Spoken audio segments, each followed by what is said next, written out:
आचार्योगिन शासनो नतिकरा पूज्य उपाध्यायका श्री सिद्धांत सुपाठका मुनिवरा रत्नत्रयरागका पंचैते परमेष्ठिनां प्रतिदिनं कुर्वन्तु मङ्गलम्।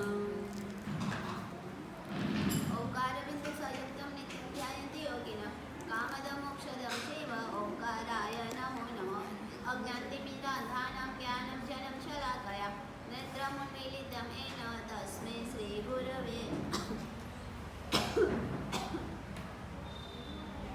कल क्या था, मैना सुंदरी की शादी हो गई। शादी होने के बाद उम्बर राणा और मैना सुंदरी दोनों उनके आवास में, यानी कि जहाँ पे उनका घर था, जहाँ पे उनका स्थान था, वहाँ पे गए।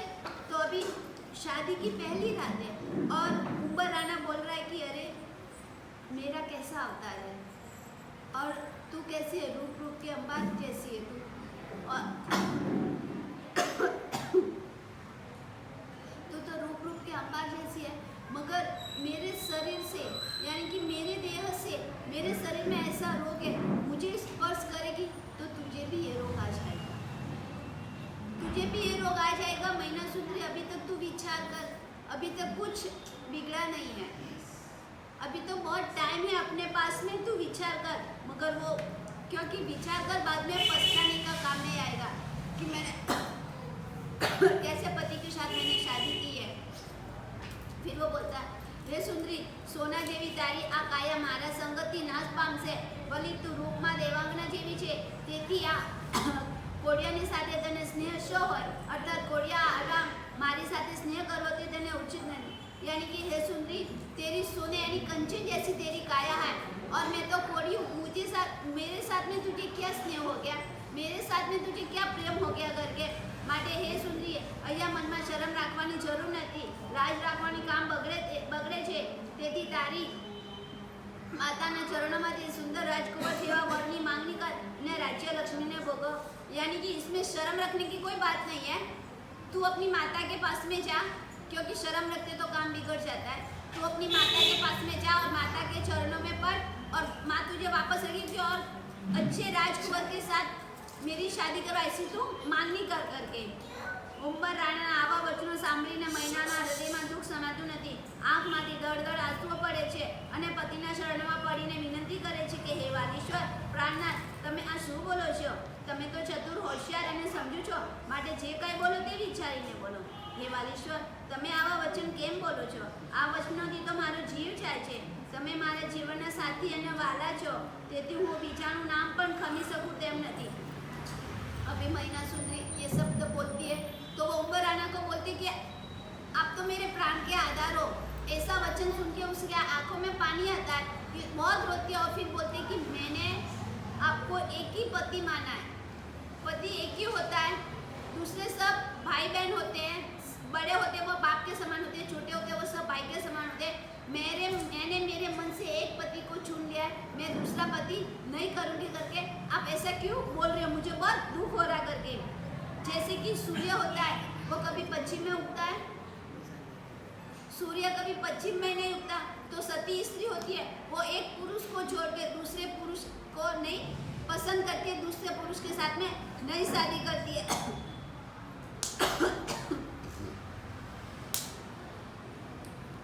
नहीं करते એ પ્રમાણે મૈના સુંદર વચનો સાંભળીને ઉંબર રાણો જીનેશ્વર ભગવાનના મંદિરે આવ્યા અને આદિશ્વર ભગવાનનું મુખ જોતા જ તેને મનમાં અત્યંત હર્ષ થયો, તેથી સ્તુતિ કરવા લાગ્યો કે હે ત્રિભુવન नायक प्रभु तू ज आ जगत में मोटो छे, तारा समान बीजो कोई नहीं। बस ऐसे ही बातों में पूरी रात पूरी हो गई। अभी सुबह हुई तो मैना सुंदरी ने बोला कि अभी सुबह हुई है तो बाजू में ही भगवान का मंदिर है, दृश्य भगवान का, तो चलो वहाँ पे दर्शन करने के लिए जाते। और दोनों दर्शन करने के लिए जाते, दर्शन करते तो श्रीपाल राजा तो कुछ समझता नहीं है, उसको तो कुछ जैन धर्म का पता ही नहीं है। मगर मैना सुंदरी क्या करती है कि अष्ट प्रकार की पूजा करते हैं कि हाथ में वाटकी में केसर, चंदन, धूप, फूल सब लेके खड़ी है। खड़ी होके बाद में भगवान की पूजा करती है। पूजा करके भगवान के गले में हार होता है और हाथ में बिजोरा का फूल रखती है। तो वो जैसे मैना सुंदरी चैत्यवंदन करते, दोनों चैत्यवंदन करने के बाद में कौशक ध्यान में रहते। तो कौशक ध्यान में रहते तो तो उम्बर राणा के हाथ में भगवान के गले का हार होता है और वो भगवान के हाथ में बिजोरा का फूल होता है, वो दोनों उम्बर राणा के हाथ में आता है। तभी मैना सुंदरी कौशक पाती और देखती है कि अरे अरे सचमुच में शासन देव प्रकट हो गए, कि शासन देव मेरे ऊपर खुश हो गए क्योंकि उम्बर राणा के हाथ में बिचौरा का फूल आया और गले में मोती के कंठ में माला आई है करके। मैना सुंदरी कौशक पाटी और हर्ष मनाती और विचार लागी कि निश्चय शासन देव मारा ऊपर कृपा करी छे। सारा गुणोले श्रीपाद राजाना रासनी आ छठी डाल पूर्ण થઈ મોહપાદાયથી વિનય વિજયજી महाराज કહે છે કે આ રાસ સાંભળનારને ઘરને વિશે મંગલની માલા હોજો, यानी कि पहले खंड की छठी डाल पूरी हो गई है। मोहपादाय से विनय विजयजी महाराज साहब कहते हैं कि जो भी ये रास सुनेगा उसके घर में मंगल की माला होगी।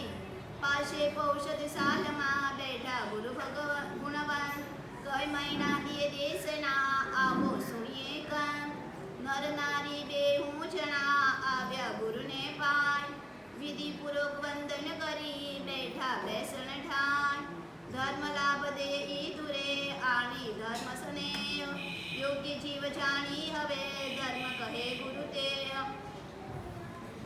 बाद में भगवान का दर्शन वगैरह करके बाद में बाजू में पौषधशाला थी, तो पौषधशाला में गुरु महाराज बैठे थे। तो अभी मैना सुंदरी बोलती है कि बाजू में गुरु महाराज बैठे हैं तो उनको वंदन करने के लिए जाते हैं। व्याख्यान चल रहा है तो व्याख्यान भी सुनेंगे करके, तो दोनों वंदन करने के लिए जाते हैं गुरु महाराज को, और गुरु महाराज को वहाँ पे जाते हैं। जाने के बाद में उनको वंदन करते हैं क्योंकि इतना भी विनय विवेक होना चाहिए। वंदन करते हैं, वंदन करने के बाद में मार साहब उनको धर्मलाभ देते और मार साहब प्रवचन दे रहे थे, तो वो प्रवचन सुनने के लिए बैठे। हे भव्य जीव आ अनादि संसार में भमता भमता दुर्लभ एवो मनुष्य भ मळ्यो छे, तो प्रमाद रूपी निद्रा ने छोड़ी दईने आत्माना पोताना स्वार्थ रूप ज्ञान दर्शन અને ચારિત્રની સાધના કરી લો, કારણ કે આવી દુર્લભ ધર્મ સામગ્રી મનુષ્ય ભવ સિવાય બીજે ક્યાંય મળવાની નથી। તો હે ચેતન ચિત્તમાં ચેતનાને લાવીને ચેતી જજો। જે મનુષ્ય ધર્મની સર્વ સામગ્રી મળવા છતાં તેનો સદુપયોગ કરતો નથી અને પ્રમાદથી ફોકટ ગુમાવે છે, તે મનુષ્યને પહેલી માખીની જેમ हाथ घसवा पूर्वक पछतावानो ज वक्त आवे छे। यानी कि वहाँ पे गुरु महाराज व्याख्यान दे रहे थे कि ये 10 दृष्टांत दुर्लभ मनुष्य भाव मिला है, मगर मनुष्य भाव बार बार नहीं मिलता है मगर जैन कुल नहीं मिलता है करके। तो व्याख्यान सुन रहे थे और व्याख्यान सुनने के बाद में क्योंकि ये मनुष्य भाव मिला है, जैन धर्म मिला है, सब कुछ मिला है, सब कुछ मिलने के बाद में भी अपन लोग उसके अंदर राज माज के रहेंगे संसार में और धर्म सामग्री यानी धर्म आराधना नहीं करेंगे तो कैसा होगा कि जैसे वो माखी उठती है ना, मधुमक्खी, वो क्या करती है, फूल के ऊपर बैठती है, फूल के अंदर से मध को चूसती है और सब इकट्ठा करती है। इकट्ठा करने के बाद में वो नहीं तो किसी को खाती है, नहीं खुद खाती है और नहीं किसी को खाने देती है, सब मध इकट्ठा करती है। और फिर क्या होता है, वो आता है ना, मध लेने वाला आता है, वो नीचे से आग लगाता है और वो लेके चला जाता है, मक्खी का सब स्वाहा हो जाता है। तो बोलते हैं ने माखी ए मध भेगू कर्यु खाधु न खावा दीधु लूटनारे लूटी लीधु लीधु रे पामर प्राणी, यानी जैसे मक्खी की जैसे भी अपनी भी हालत होने वाली है। जेम कोई मनुष्य घना ठाट माट साथे जान लईने परણવા જાય પરંતુ લગ્નની ઘડી ઊંઘમાં ચાલી જાય પછી જાગવાથી કે જેમ ઘણો પશ્ચાતાપ થાય છે। यानी कि जो मनुष्य शादी के टाइम पे जाता है और लग्न की टाइम होती है वो पूरी टाइम नींद में चली जाती है, तो बाद में क्या होता है, वो मुहूर्त तो चला जाता है, तो बाद में थोड़ी शादी होती है, तो बाद में वो शादी होती है तो वो कैसी होती है, टाइम मुहूर्त चला जाता है। और बाद में आ प्रमाणे देशना आपी भव्य जीवो पर उपकार कर्यो, त्यारे पछी गुरुए मैना सुंदरीने ओळखी लीधी अने तेने बोलावी। हे मैना सुंदरी, तू तो राजानी पुत्री छे, तने अभ्यास करता तने संशय पड़े त्यारे मोटा सैन्य तथा परिवार साथे अमने अर्थનું रहस्य पूछवा तो उपासे आपी हती। बस ऐसा बोलने के बाद गुरु महाराज ने मैना सुंदरी को पहचान ली और पहचानने के बाद में उसको पूछते हैं कि अरे मैना सुंदरी, तू तो राजा की पुत्री है, जब तू पंडित के पास में पढ़ाई करती थी तभी तुझे कुछ भी संशय होता था, कुछ भी पूछने का होता था, तू परिवार के साथ में मेरे पास में आती थी पूछने के लिए, और तब तू अकेली थी। और आज ये नर रत्न, यानी कि मानसा ऐसे नहीं बोलता कि कोढ़ी पुरुष है, ऐसे नहीं बोलता कि ये घोड़िया जैसे पुरुष कौन है, नररत्न ये तेरे साथ में कौन है करके। वो मैना सुंदरी एकदम स्थिर रहती है और बस सब गुरु महाराज को बोलती है, क्योंकि जिस महाराज को बोलते हैं कि मुझे दूसरा किस बात का दुख नहीं है, मेरा पति कैसा भी है, अच्छा है, मगर वो जैन शासन की हेलना हो रही है, बस सिर्फ जैन शासन की हेलना हो रही है, उसका मुझे दुख है, मेरा पति का मुझे दुख नहीं है करके। तो वो महाराज साहब को बोलते कि अभी ये जैन शासन की हेलना हो रही है, उसका मुझे दुख है, उस दुख को कैसे दूर करने का। कभी महाराज साहब को पूछते हैं कि मेरा पति है तो पति का रोग, उम्र राणा का रोग कैसे दूर हो जाएगा, इसके लिए मुझे कुछ बताओ करके। तो महाराज साहब बोलते कि हम लोग क्या कुछ यंत्र मंत्र चंद्र तो कुछ भी रखते नहीं है, तो कैसे उसका रोग जाएगा। तो महाराज साहब कैसे करते हैं कि आगम होता है ना, आगम में से पूरे आगम में ढूंढ के जैसे कि दही होता है, दही को छाछ बनाते हैं, दही को बोलाने से ऊपर क्या होता है, जितना ज्यादा हिलाएंगे तो मक्खन आएगा, जैसे मक्खन आता है उसी तरह से सब आगमों में से वो ढूंढने के बाद में उन्होंने क्या, सिद्ध चक्र जी का यंत्र निकाला। वो सिद्ध चक्र जी का यंत्र निकालने के बाद में वो मैना सुंदरी को बोला कि अभी ये यंत्र है, इस यंत्र का तू पूजा कर, पक्षाल कर, इसके नवन जल से तेरे पति का सब रोग दूर हो जाएगा करके। આ પ્રમાણે 8 કમલના પાંદડાવાળું સકલ યંત્રોમાં મુકુટ સમાન શ્રી સિદ્ધ ચક્રજીનું યંત્ર છે, તેને નિર્મલ મન વડે શુદ્ધ કાયાથી સેવન કરે તેના સગળા ઈચ્છિત કાર્યો પૂર્ણ થાય છે। इस तरह से सिद्ध चक्र जी की पूजा करेगी और उसका नवन जल पूरे शरीर पे लगाएगी तो तेरे पति का रोग दूर हो जाएगा करके। આ પ્રમાણે ચૈત્ર સુદ સાતમથી चैत्र सुद पूनम सुधी 9 आंबिलना नियम वाली आ ओलीनु आराधना करવું। फिर बोला कि भगवान के पंचामृत पक्षाल करने का। फिर चैत्र सुद सातम से चैत्र सुद पूनम तक 9 आंबिल करने का। जैसे जैसे तू आंबिल करेगी वैसे वैसे तेरे पति का रोग दूर हो जाएगा। तो पहले दिन उसने आंबिल किया, तो उनकी काया में से पहले वो बहुत दर्द हो रहा था, अंदर से बहुत जलन हो रही थी। वो पहले दिन जलन दूर हो गई, दूसरे दिन अपने शरीर में से वो सब निकल रहा था, गुरु वगैरह रस्सी वगैरह सब वो दूर हो गई।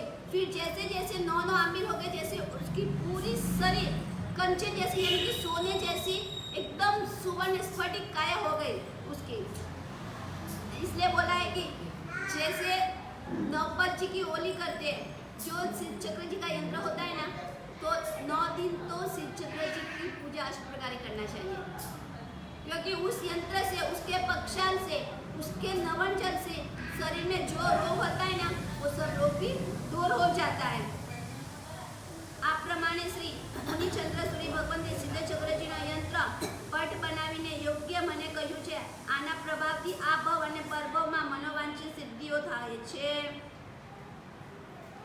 તે સમય શ્રી ગુરુ ભગવંતે ત્યાં બેઠેલા બીજા શ્રાવકોને ઉપદેશીને કહ્યું કે આ બંને જીવો સારા ગુણોના ભંડાર છે, આવા સાધર્મિકો કોઈક વખત મળે છે, માટે તમે સાવધાનપણે તેઓની ભક્તિ કરો। अभी मुनि चंद्र सूजी मान से वहाँ पे बैठे थे, सिद्ध चक्र जी का यंत्र दिया और पट बना के फिर उधर वहाँ पे सब श्रावक को बोला कि ये दोनों है ना साधर्मिक है, यानी कि उत्तम पुरुष है, इनकी जितनी बने उतनी ज्यादा आप लोग साधर्मिक की भक्ति करो करके। હવે તે સ્ત્રી અને ભરતાલ શુભ ભાવપૂર્વક આસો સુદ સાતમથી આંબીલની હોલી શરૂ કરી તથા પ્રભુની અષ્ટ પ્રકારે પૂજા કરવા પૂર્વક મનને સંયમમાં રાખી આંબીલ કરવા शुरू કર્યા। अभी दोनों ने आंबिल की ओली शुरू की है। પછી મૈના સુંદરી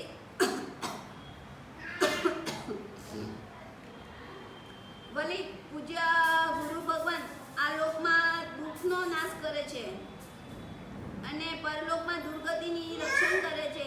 તેથી સુગુરુની સેવા કરવાથી સારી બુદ્ધિ મળે છે। તેથી ગુરુ દીપક સમાન છે અને ગુરુ દેવ સમાન છે। अभी दोनों ने ओली स्टार्ट की, मगर ओली कैसे की कि ओली में 2 टाइम प्रतिक्रमण, 3 टाइम देववंदन होता है, अष्ट प्रकारी पूजा करने का, फिर भूमि संतारा करने का। बस इस तरह से उन्होंने पूरे दिन जाप करते थे नौकार मंत्र का और कुछ नहीं। और वर्ण के ऊपर, यानी कि पहले दिन कौन सा वर्ण होता है, सफेद, तो सफेद वर्ण में क्या होता है, सिर्फ चावल होता है, तो चावल ही खाने का और कुछ भी नहीं खाने का, वो भी फीका खाने का, नमक भी नहीं डालने का अंदर। आज दूसरे दिन होता है, तो दूसरे दिन में कौन सा वर्ण है, लाल, तो लाल में क्या खाने का, यानी गेहूँ, तो गेहूँ का है, जैसे कि गेहूँ की रोटी होती है, गेहूँ का खिचू होता है, गेहूँ की हुगरी होती है, बस वही खाने का और कुछ भी नहीं खाने का। इस तरह से गुरु भगवान ने बोला कि इस तरह से करने से इस लोक में और परलोक में भी तेरा भाव सुधरेगा करके। तो गुरु कैसे, तो बोले कि गुरु दीपक समान है करके। ऐसे करने से 700 कोड़िए था, तो 700 कोड़ियों का भी सिद्ध चक्र जी का नवन जल से, सिद्ध चक्र जी की होली करने से और उस यंत्र का प्रभाव से पक्षाल करने के बाद में 700 कोड़ियों का भी रोग दूर हो गया। પછી મહિના સુંદરી પોતાની સાસુ છે એમ જાણીને પગે પડી, કારણ કે વિનય કરવાથી મોટાઈ વધે છે। તે વખતે સાસુએ વહુને આશીર્વાદ આપ્યા અને એકાએક પુત્રને નિરોગી જોઈ નવાઈ પામી મસ્તક ધોણાવા લાગી। अभी वहाँ से मंदिर में से दोनों निकल रहे थे, तो वहाँ पे श्रीपाल राजा की माता, श्रीपाल राजा जब उसको कोढ़ रोग हो गया था, तो उसके लिए औषध लेने के लिए वो घूम रही थी और घूमते घूमते वहाँ पे उसने अपनी माता को देखा, तो उसने पहचान लिया कि ये मेरी माता है करके। तो श्रीपाल राजा पहचान लेता है और वहाँ पे जाता है, तो वो मैना सुंदरी विचार करती है कि ये कौन है करके। तो उसने समझा कि मेरा पति है, वो गया है, तो यानी कि मेरी सास ही होगी करके। तो वो दोनों जाते हैं, जाने के बाद में दोनों उसको पाँव में पड़ते हैं। पाँव में पड़ने के बाद में वो अपनी माता को सब कुछ बोलते हैं। माता पूछती है कि भाई मैं तो तेरे रोग हुआ था, इलाज के लिए घूम रही हूँ, मगर तेरी ऐसी सब काया कैसे हो गई करके। तो अभी वो क्या बोलता है कि माता ये सब मेरा नहीं है, ये सब तेरी बहू का है, तेरी बहू के प्रताप से मेरी ऐसी काया हुई है करके। तो अभी वो दोनों फिर दोनों जाते हैं और जाने के बाद में વલી એ તારો પુત્ર માલવ દેશના રાજાની પુત્રીને પરણ્યો છે અને તેનો લગ્ન મહોત્સવ તે કોડિયા લોકોએ કર્યો છે। પછી પતિના વચનથી તેને તપ કરી શ્રી સિદ્ધચક્રનું આરાધન કર્યું છે। તે તપના પ્રભાવથી તારો પુત્ર રોગરહિત થયો છે, કારણ કે તેને પુણ્ય કર્મ હવે પ્રગટ થયું છે। વલી નવપજીના પ્રભાવથી તેની ઘણી શોભા વધશે અને ઘણા રાજ્યોનો જીતીને ભોગવશે। इस तरह से गुरु महाराज ने बोला कि अभी एक उत्तम पुरुष है, अभी ये राजा का भी राजा बनेगा, बाद में उसके बाद में बहुत रिद्धि सिद्धि होगी और सुख को भोगवेगा। હવે એક દિવસ જીનેશ્વર ભગવંતની પૂજા કરી કુંવર એક ધ્યાનથી મધુર સ્વરે ચૈત્યવંદન કરતા હતા અને સાસુ તથા વહુ બંને સાંભળતા હતા। હવે જ્યારે પ્રજાપાલ રાજાએ વેશ ધારણ કરીને મૈના સુંદરીને ઉંબર રાણાને પરણાવી હતી, ત્યારે મૈના સુંદરીની માતા રૂપસુંદરી રાજાના આવા વર્તનથી બહુ દુઃખ પામી હતી। તેથી પ્રજાપાલ રાજાથી રિસાઈને તે વખતે તે જ શહેરમાં રહેતા પોતાના ભાઈ પુણ્યપાલ રાજાને મહેલે આવી રહેવા લાગી અને દુઃખથી મારી રોજ મુખેથી નિશાસા મૂકતી હતી। अभी मैना सुंदरी की माता रूपसुंदरी, जिस दिन से मैना सुंदरी की शादी हुई है उस दिन से वो बहुत दुखी होती थी। दुखी हो गए, प्रजापाल राजा से झगड़ा करके गुस्सा करके वो अपने पियर चली गई। पियर जाने के बाद में अपने उसी गाँव में उनका पियर था और पुण्यपाल राजा के घर में वो रहती थी। रहने के बाद में भी वो राजा को अपने मुँह से निशासा यानी गाल देती है। निशासा यानी गाल नहीं, यानी आशीर्वाद नहीं देती, निशासा देती है। वो बोलती है कि अपनी पुत्री को कोड़ी के साथ में शादी करवाई है, तो वो अंदर आत्मा से तो दुखी होती है ना, तो दुखी होती है तो वो सब निशासा देते हैं करके। परंतु કેટલા સમય પછી જીનેશ્વર દેવના વચનોને યાદ કરી દુઃખના સમૂહને કાંઈ ભૂલી જઈ તે દિવસે આનંદપૂર્વક જીનેશ્વર ભગવાનના દર્શન કરવા માટે તે આવી। बहुत दिनों से वो भगवान के दर्शन करने के लिए आई और जैसे वो दर्शन करने के लिए आई मंदिर में दोनों चैत्यवंदन कर रहे थे, श्रीपाल राजा और मैना सुंदरी। तो अभी वो चैत्यवंदन कर रहे थे, उसी समय पे उसकी माता भी आई, मैना सुंदरी की माता रूपसुंदरी, और उसने देखा कि अरे ये ऐसा लड़का कौन है। मैंने तो मेरी बेटी तो कोड़िए के साथ में शादी हुई थी, मगर ऐसा कौन है ये लड़का, किसके दूसरों के साथ में इसने शादी की है क्या। આ કરતા તો મારી કુક્ષી ઉપર વજ્ર કેમ ન પડ્યું, અથવા મારા જન્મને ધિક્કાર છે કે આવી कुल कंपट पुत्री मली आते रूप सुंदरी दे वक्त अत्यंत रुदन करवा लगी। अभी वो विचार करती है कि इससे अच्छा था कि मैंने मेरी बेटी को जन्म ही नहीं दिया होता, क्योंकि उसने मेरे कुल के ऊपर कलंक लगाया है। कोड़ी के साथ में शादी कराई, मगर उसी टाइम पे उसको मना करना था कि मैं कोड़ी के साथ में शादी नहीं करूंगा, तो फिर वो दूसरे पति को क्यों लेके गई है करके। आ रीते पोतानी माताने रड़ती जोई मैनासुंदरी उतावली आवी, પોતાની માતાના શરણમાં પડી અને કહેવા લાગી કે હે માતા, તમે હર્ષના સ્થાનમાં દુઃખ કેમ લાવો છો? અમારા દુઃખો અને દુર્ભાગ્ય તો શ્રી જીનેશ્વર દેવના ધર્મના પ્રતાપથી નાશ પામ્યા છે। ભલી આપને જીનેશ્વર ભગવાનના દેરાસરમાં નિશી કહીને આવ્યા છે, તેથી સંસારની વાતો કરવાથી આસાત ન થાય છે। अभी वो मैना सुंदरी बोलती कि आप इतना दुख क्यों हो रहे हो?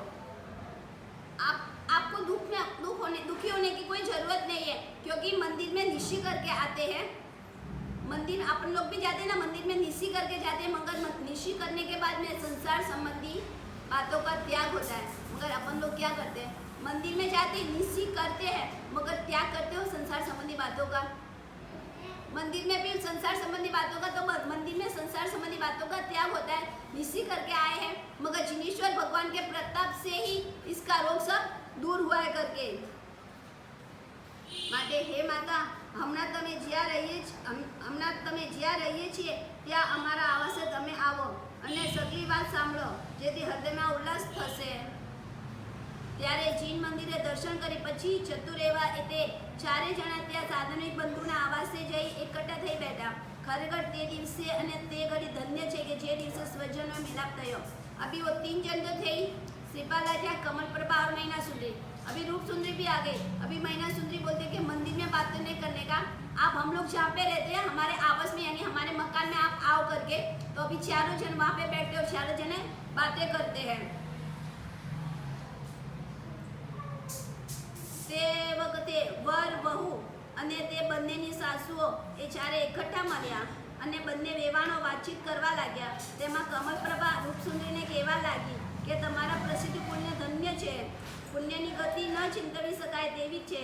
ખરેખર પુણ્યથી સર્વ વાંછિત સિદ્ધ થાય છે, તેમજ સર્વ દુઃખ નાશ પામે છે, માટે પુણ્યની અગમ્ય ગતિ છે એમ વિચાર કરો।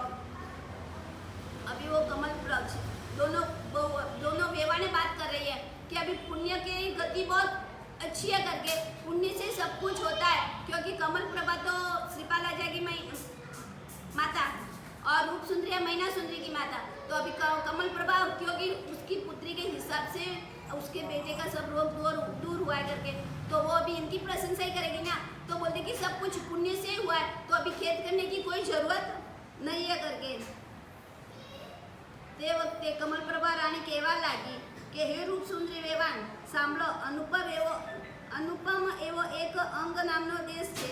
તે દેશમાં અત્યંત સુશોભિત ચંપાનગરી નામની નગરી છે કે જ્યાં પાપ લેશ માત્ર પણ પ્રવેશ્યું નથી। વળી તે નગરમાં રાજાના ગુણોથી શોભતો એવો એક રાજા હતો।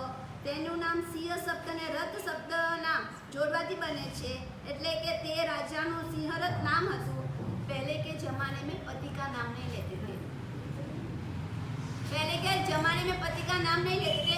अभी तो उनको सीधा नाम से ही बुलाते हैं, आदर सम्मान कुछ नहीं देते हैं। तो अभी उसको उन्होंने पूछा कि भाई आपके पति का नाम क्या है करके, तो अभी कैसे बोलने का पति का नाम? तो उन्होंने बोला कि सिंह होता है ना, सिंह, उसके आगे रथ लगाने का, तो उसका नाम क्या होता है? सिंहरथ। तो बोला कि सिंहरथ नाम है करके। और इस जनरेशन में क्या बोलते हैं, जो नाम होता है उस नाम से उनके मम्मी पापा बैठते हैं, सब कुछ वडील बैठते तो भी नाम से बुलाते, क्योंकि मर्यादा नहीं है, मर्यादा नहीं है, इसकी वजह से वो लोग नाम से बुलाते हैं। पहले के ज़माने में मर्यादा होती थी, इसकी वजह से नाम से नहीं, यानी कि पति का नाम पूछते थे ना तो भी वो लोग शर्माते थे कि अभी कैसे बोलने का करके। તે રાજાને ઘણા ગુણોની શ્રેણીથી સુશોભિત એવી કમલપ્રભા નામની રાણી હતી અને તે રાણી કોકણ દેશના રાજાની નાની બહેન હતી। તે રાજાને હંમેશા ચિત્તમાં ચિંતા રહેતી હતી કે અમારે એક પણ પુત્ર નથી, તેથી રાણી પણ મનમાં હંમેશા ખેદને ધારણ કરતી હતી।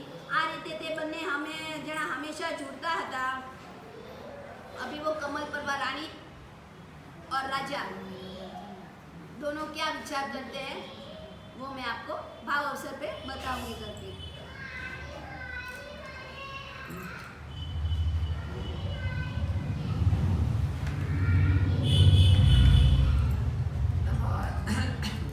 नमो हरियंताणं नमो सिद्धाणं नमो हरियाणं नमो वच्छायाणं नमो लोये सर्व सावणमेश्व पंचमुखारो सर्व भावपणासनो मंगलाणं च सर्वे सिंहमणि मंगलम रूपातीत स्वभावजे केवलदंचननाणी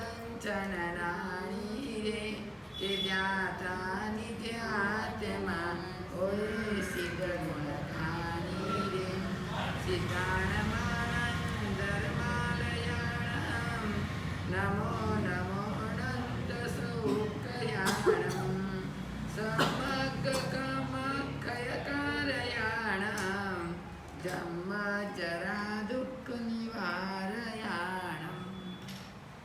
आज क्या है दूसरा पद सिद्ध पद, यानी कि सिद्ध का वर्ण कैसा होता है? लाल। सिद्ध का वर्ण लाल। लेकिन सिद्ध भगवंत तो इतने निरंकारी नदेशी वर्णातीत, कोई जन्म नहीं, कोई शरीर नहीं, तो उसका वर्ण क्यों?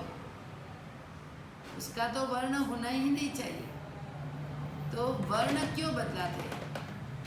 कि जैसे कि सिद्ध भगवान ने 8 कर्मों का क्षय किया, शुक्ल ध्यान में लीन हुए।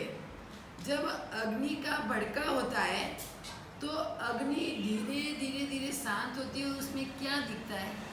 लाल वर्ण दिखता है ना, लाल वर्ण। कोलसे होते हैं तो उसमें लाल वर्ण दिखता है। तो प्रभु ने भी 8 कर्मों का क्षय किया। उन कर्मों को क्षय करने में उसका वर्ण लाल है।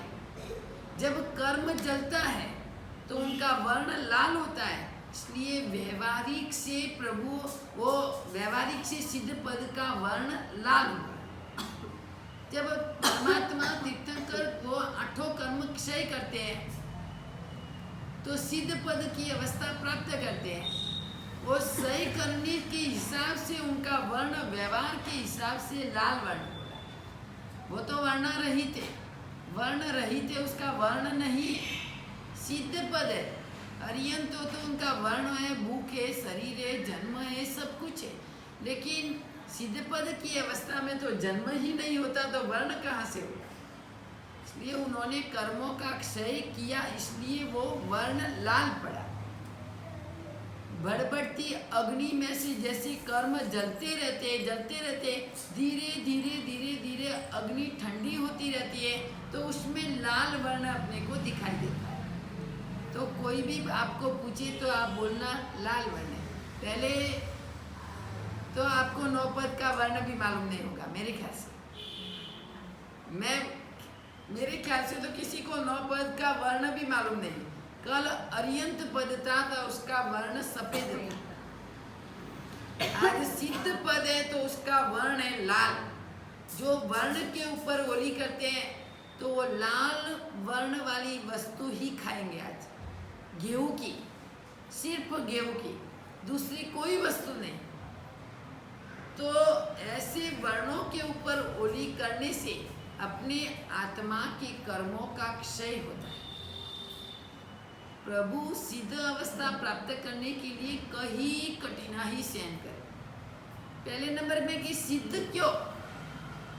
सिद्ध का अर्थ क्यों? जे सहन करते हैं वो शुद्ध बनते हैं। मैं आपको धीरे धीरे धीरे समझाती, आपके हृदय में फिट होगा। बहुत फास्ट भी बोल सकती हो, लेकिन धीरे धीरे, क्योंकि आपको कुछ मालूम ही नहीं। जे सहन करता है वो शुद्ध बनता है। कोई भी व्यक्ति सहन करेगा तो क्या है? वो शुद्ध आत्मा है। और जो शुद्ध आत्मा है वो है सिद्ध। जिसकी आत्मा शुद्ध बन गई है वो सिद्ध अवस्था है, वो सिद्ध पद। यानी कि उसकी आत्मा में कोई भी प्रकार के कर्म, दाग, कलंक कुछ नहीं, वो सिद्ध आत्मा है। जैसे कि प्योर ट्रांसप्रीस होता है ना, वो सिद्ध अवस्था वैसी है, एकदम प्योर। कोई कोई बिल्कुल कुछ नहीं है उसमें, ऐसा प्योर सिद्ध अवस्था है। उसके बारे में एक भी कर्म का अंश भी नहीं है, इसलिए वो परफेक्ट है।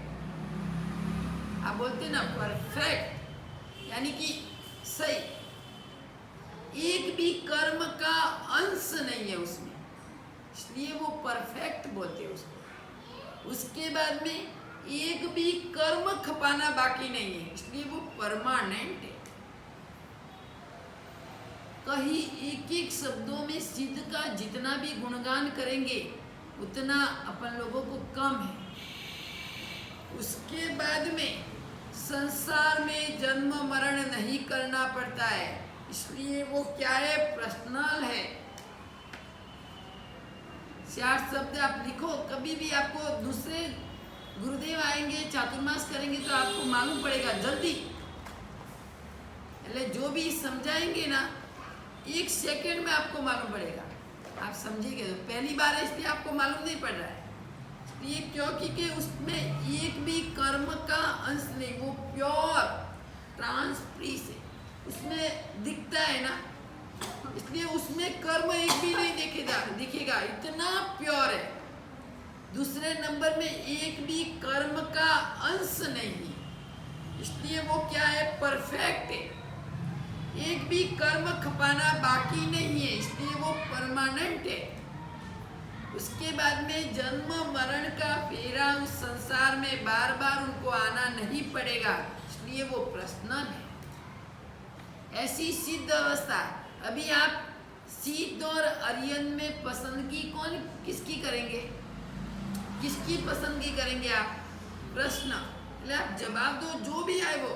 आप सिद्ध भगवान की या आर्यंत भगवान की, दोनों में से पसंदगी किसकी करेंगे आप, अरिहंत, बराबर है, बिल्कुल राइट है। क्योंकि अरिहंत तो अपने जैसे है, सिद्ध की पसंदगी आप क्यों करेंगे, आपको तो सुख चाहिए, सुख बहुत चाहिए, लेकिन सिद्ध अवस्था में सुख है, अनंत सुख है, लेकिन उधर कुछ मिलता नहीं है, कोई शरीर नहीं, कोई जन्म नहीं, कुछ भी नहीं है, इसलिए वो कैसे करके, इसलिए कि उसका जन्म नहीं है, तो जहाँ जन्म नहीं है तो वहाँ बर्थडे नहीं है, पार्टी नहीं है, दाहन नहीं, मैटरनिटी हॉल नहीं, कुछ नहीं है, तो आप सिद्ध अवस्था की पसंदगी कैसे करेंगे।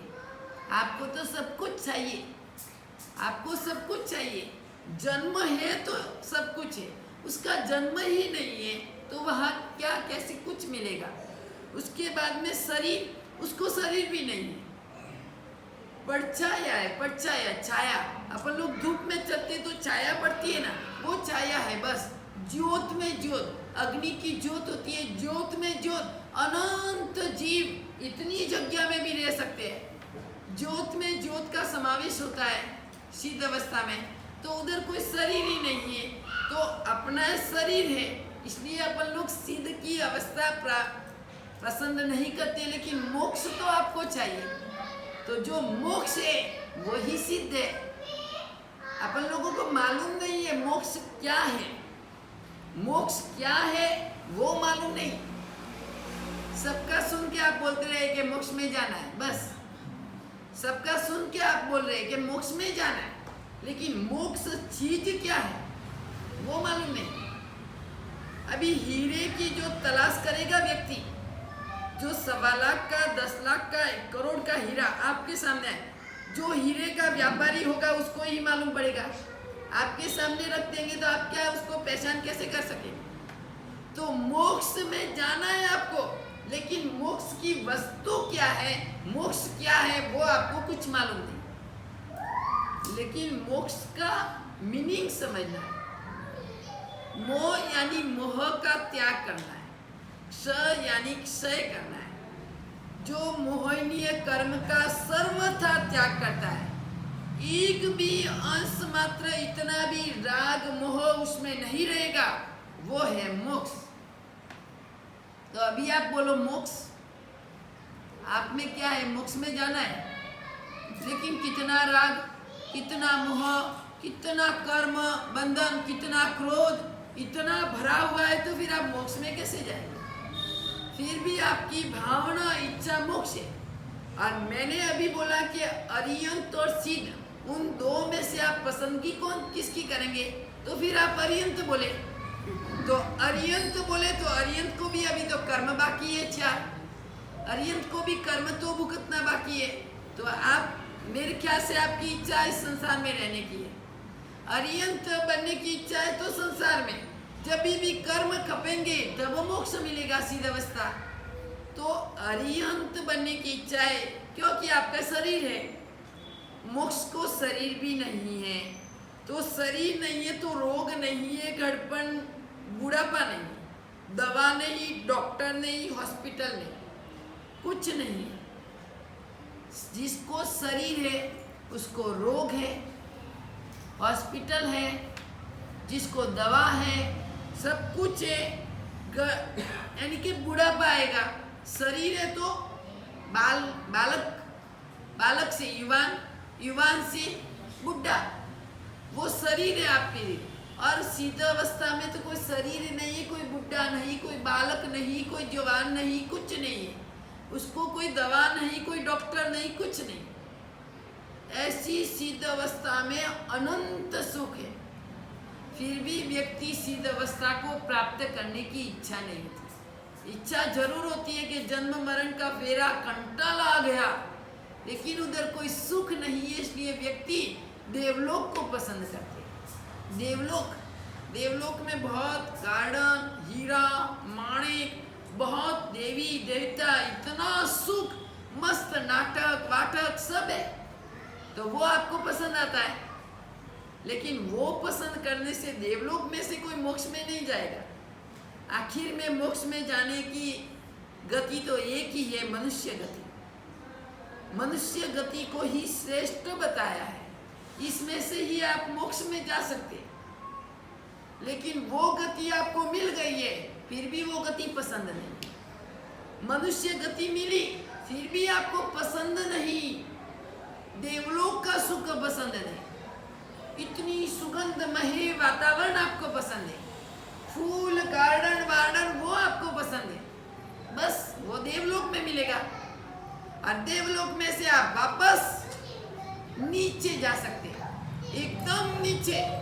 इतने ऊपर मनुष्य गति में चढ़े हुए वापस नीचे जाने की इच्छा आपकी है, क्योंकि आपको जन्म चाहिए, शरीर चाहिए।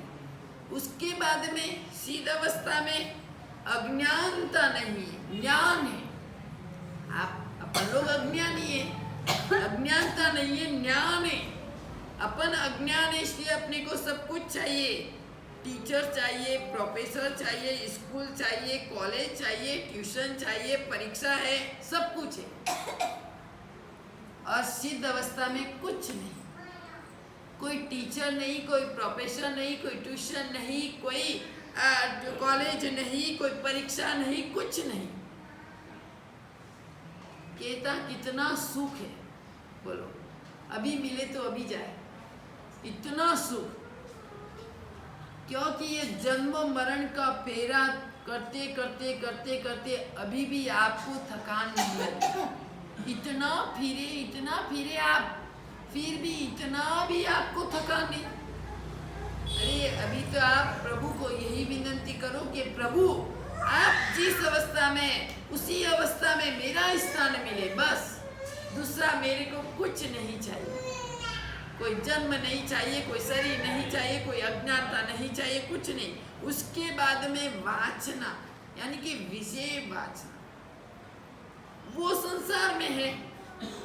सिद्ध अवस्था में कुछ नहीं है, तो उसको पत्नी नहीं, लग्न नहीं, रंडापा नहीं, विधवा भी नहीं होगी, लग्न भी नहीं और पत्नी भी नहीं है। सिद्ध अवस्था में कुछ नहीं है। ऐसा कितना सुख अपन लोग सुन सुन के अपने को ऐसा होगा कि वास्तव में सिद्ध परमात्मा यही चाहिए। लेकिन उसके लिए बहुत कठिन है, बहुत ही कठिन है।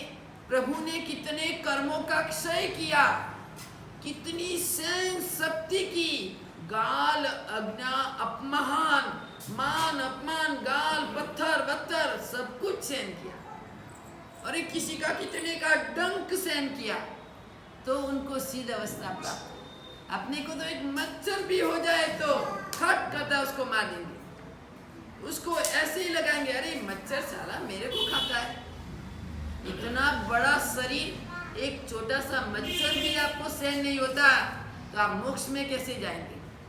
कितनी कठिनाइयों का सामना करेंगे तब मोक्ष में जा सकते। एक मच्छर का डंक आपको दुख देता है तो परमाधामी नीचे नरक में उससे भी भयंकर वेदना आपको सहन करनी पड़ेगी। इससे ज्यादा अपना जन्म ही अभी सुधार दे। अलग जन्म जो बनाएंगे, अलग जीवन बनाएंगे तो अपने को वो परमाधामी देव की मारी वो दुख भयंकर वो सहन नहीं करना पड़ेगा। उसके बाद में चलो आगे चलते हैं। अभी सिद्ध अवस्था में कितना सुख, भूख भी नहीं। आपको कितनी भूख लगती है, भूख सहन नहीं कर सकते आप, तो आप बोले हमारे मोक्ष में जाना है, भूख भी सहन नहीं कर सकते हो तो मोक्ष में कैसे जाएंगे?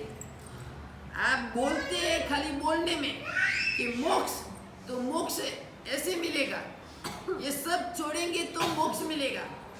भूख यानी कि भूख में भूख लगती है अपने को तो बहुत, तो भूख लगती है तो इधर खेती है, किचन है, कुकर है, डाइनिंग टेबल है, संडास बाथरूम है, सब कुछ है। भूख लगती है तो है, और उधर कोई भूख ही नहीं, कोई खाना नहीं, कोई पीना नहीं, कुछ नहीं, सिर्फ अवस्था पड़ जाए बस।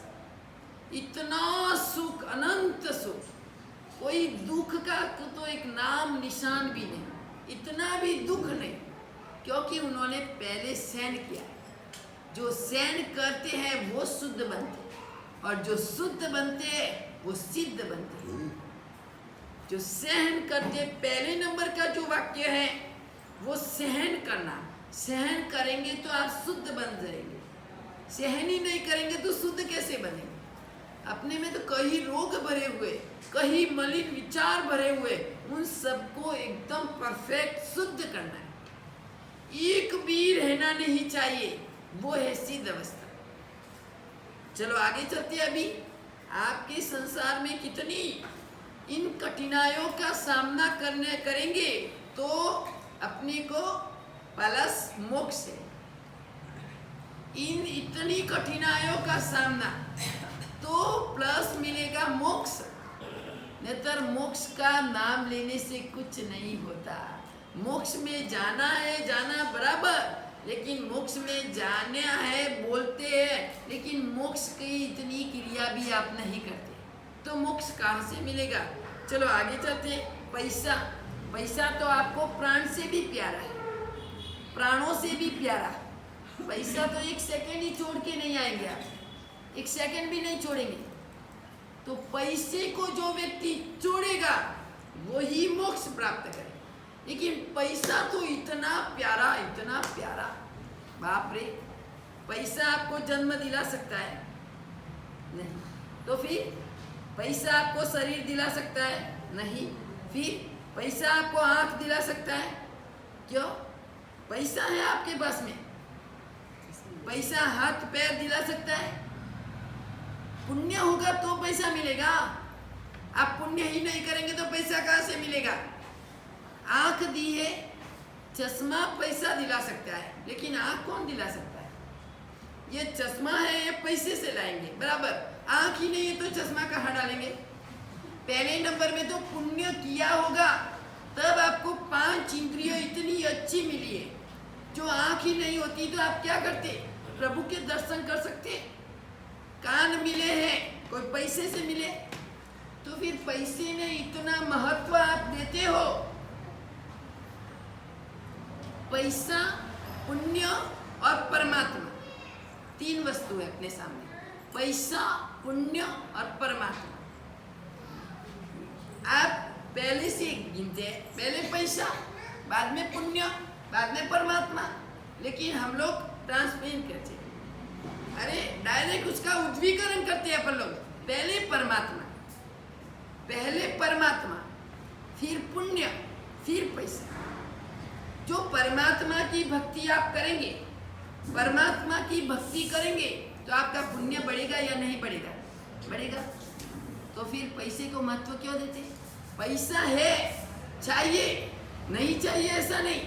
अरे पैसा कमाएंगे तो खर्च करेंगे, लेकिन इतना ही महत्व नहीं कि भंवर की जैसे उसमें ही मुग्ध, जैसे कमल में भंवरा फूल में मुग्ध होता है रस को खींचने के लिए, वैसे अपन लोग भी पैसा में जो इतने ही मुग्ध हुए, कुछ नहीं मिलेगा, हाथ में कुछ नहीं आएगा। इस भाव बस 10 वर्ष, 15 वर्ष, 5 वर्ष, 1 वर्ष, 6 महीना के 2 महीना, बस सब इधर ही छोड़ के आप चले जाएंगे। सब इधर ही छोड़ के। इतना रात दिन खून पसीना एक आपने किया, क्यों भाई? आप कुछ हवाला ऊपर नहीं बुला सकते? क्यों? हवाला बैंक ऊपर बुला दो ना। इतना पैसा आपने इकट्ठा किया है तो आप हवाला बुला दो ऊपर, जितना चाहिए उतना लेके जाना ऊपर भाई। क्यों? धर्म आराधना आपने कुछ नहीं की, उसके ऊपर आपने महत्व दिया, बहुत महत्व, लेकिन वो हाथ में आया। आखिर में हाथ में क्या आएगा? पुण्य। परमात्मा की भक्ति करेंगे तो पुण्य बढ़ेगा, और वो पुण्य और पाप 2 वस्तु ही आपके पास में रहेगी। क्या रहेगी? पुण्य और पाप। जो पुण्य करेंगे तो अच्छी शुद्ध गति मिलेगी, और पाप करेंगे तो नीचे नरक में गति आपकी मिलेगी। 2 वस्तु ही हाथ में रहेगी। दूसरा, आपके हाथ में आपका शरीर, आपका कोई भी कुछ भी परिवार, सगा संबंधी, महल, गाड़ी बाड़ी, कुछ आपके हाथ में नहीं। सिर्फ 2 वस्तु। 2 वस्तु के लिए अपने जीवन को अनोखा बनाना है। पाप क्रिया में करेंगे तो नीचे गति, पुण्य करेंगे तो गति ऊपर। तो यह सिद्ध अवस्था प्राप्त करनी है। इसलिए परमात्मा की भक्ति करो तो पुण्य बढ़ेगा, और पुण्य बढ़ेगा तो पैसा तो अपने आप आएगा।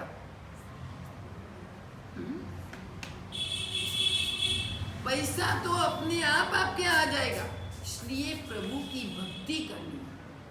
जितनी भी बने आज सिद्ध अवस्था, अपने जो श्रेयसनाथ दादा है ना, वो सिद्ध अवस्था में। जब अर्यंत की अवस्था होती है ना, परिकर होता है, परिकर वाली मूर्ति आपने मेरे ख्याल से देखी। साइड में जो परिकर होता है ना, हाथी कलश पक्षाल करते, मुंडन अवस्था में सीधा मुंडन साधु की मूर्ति होती है, ऐसा परिकर होता है मूर्ति में। अपने परिकर नहीं है, इसलिए वो सिद्ध अवस्था की मूर्ति है। मैंने पहले भी आपको बोला था, ध्वजा देख के भी आप ख्याल रख सकते हैं, ऊपर की ध्वजा। मंदिर बंद है, फिर भी आपको मालूम पड़ेगा कि इसमें सिद्ध परमात्मा है या अरिहंत है। अरिहंत परमात्मा हो गए तो बीच में वाइट, और सिद्ध परमात्मा है तो बीच में लाल वर्ण है उसका। इसलिए तो आपको वर्ण के, इसलिए तो मैं बोलती हूँ कि लिखो थोड़ा, मालूम पड़ेगा कि वर्ण कैसा है। ये सिद्ध परमात्मा या अरिहंत, वो भी अपने को मालूम नहीं है अभी तक। श्रेयसनाथ दादा सिद्ध परमात्मा या अरिहंत है, वो भी मालूम नहीं है। अरे अरिहंत को परिकर साथ होता है। अरिहंत में सब नहीं होता, जन्म होता, शरीर होता, अब अज्ञान होती है, वासना होती है, भूख होती है, तरल, तो उसको भी है, हाथी है, घोड़ा है, सब कुछ है। परिकर में सब इतना साथ में है, और सिद्ध अवस्था में एक भी साथ में नहीं है। इसलिए वो परमात्मा की मूर्ति सिद्ध है। अपनी जितनी भी मूर्ति है वो सब सिद्ध है, एक भी मूर्ति अरिहंत नहीं है। क्योंकि आप सिद्ध अवस्था में, आपको मोक्ष में जाना है। आप सिद्ध अवस्था की मूर्ति रखते हैं, अरिहंत की तो रखते नहीं। लेकिन पहले नंबर में मैंने जो उद्वीकरण किया है वो करना बहुत जरूरी है, बहुत ही जरूरी है। अभी आपका सरीपात्र संघ भी निकलेगा। अब प्रभु की भक्ति करनी है 3 दिन। कमाया तो बहुत है, धन तो बहुत कमाया है। धन की जो अपन लोग मूर्छा रखेंगे तो हाथ में कुछ आने वाला नहीं। आप मरते मरते भी अपन लोग बोले अरे दुकान दुकान दुकान, क्या कह रहा, आपका आयुष्य पूर्ण हो जाएगा। दुकान दुकान दुकान में आपका आयुष्य पूर्ण हो जाएगा तो आप क्या करेंगे? दुकान साथ में लेके जाएंगे, आप पैसा साथ में लेके जाएंगे। इसलिए सब पूरी निर्दोष संघ वाले को विनंती है, हमारी विनंती, आपकी नहीं। एक विनंती, हम लोग 9 महीने तक आपकी विनंती सुन के हम लोग रहे इधर, 9 महीने रहे हम। तो 9 महीने में हम लोगों ने तो कभी आपको विनंती नहीं की, आपको कभी विनंती नहीं की। बहने को भी एक भी घर में नहीं रहना है। जो निर्दोष पूरा संग ही नहीं आएगा तो दूसरों लोगों के लिए थोड़ी लेके जा रहे संग। दूसरे तो जितने आने वाले वो आएंगे, लेकिन निर्दोष संघ को तो जितने भी व्यक्ति है सबको आना है। अरे पहली बार संघ आप ही घर में रह जाएंगे तो भी दूसरे लोग आएंगे और आप घर में, अच्छा नहीं लगेगा, आपको अच्छा नहीं लगेगा। इसलिए अपने को हम लोग हाथ जोड़ के आपको विनंती कर रहे हैं कि सबकी दुकान बंद करके 3 दिन अपने प्रभु भक्ति में लीन होना है। जो प्रभु भक्ति में 3 दिन इतने मशगूल लीन हो गए, अपने आप ऑटोमेटिक 5वें दिन आएंगे, आप 5 दिन का व्यापार 1 दिन में हो जाएगा। मैं बोलूं जो वो सही नहीं, झूठा हो तो आप फोन करके मेरे को बोल देना, क्योंकि आपने पुण्य किया है, आपने इतनी भक्ति की है प्रभु की। और प्रभु की भक्ति में 35 हजार दे के गायकार लाए, 35 हजार दे के गायकार को बुलाया, वो बेचारा इतने गाएंगे। आप जो भक्ति में लीन नहीं होंगे तो उनको मजा कैसे आएगा? थोड़ी मजा आने वाला उनको। आपको इतना भक्ति में लीन, सभी जितने भी हो पूरे निर्दोष जैन संघ, उनको मैसेज भेज देना कि महाराज साहब की विनंती, महाराज साहब की आज्ञाएं, एक ही विनंती हमारी लास्ट आपको स्वीकार करना है। हम लोग चले जाएंगे महीने 1.5 महीने में, बाद में 9 महीने इधर रहने के लिए कोई आएंगे। 9 महीने में हम लोगों ने आपका माना, बराबर 9 महीने तक आपकी आज्ञा में हम रहे। अभी 9 महीने के बाद मर्यादा, वो लक्ष्मण रेखा पूरी हो गई हमारी। जब वंकसूल था ना, वंकसूल चोर था, कोई गुरु महाराज व्यार करते करते बेचारे गए, बारिश आने लगी, कोई स्थान नहीं मिला, पल्लीपति बन गया।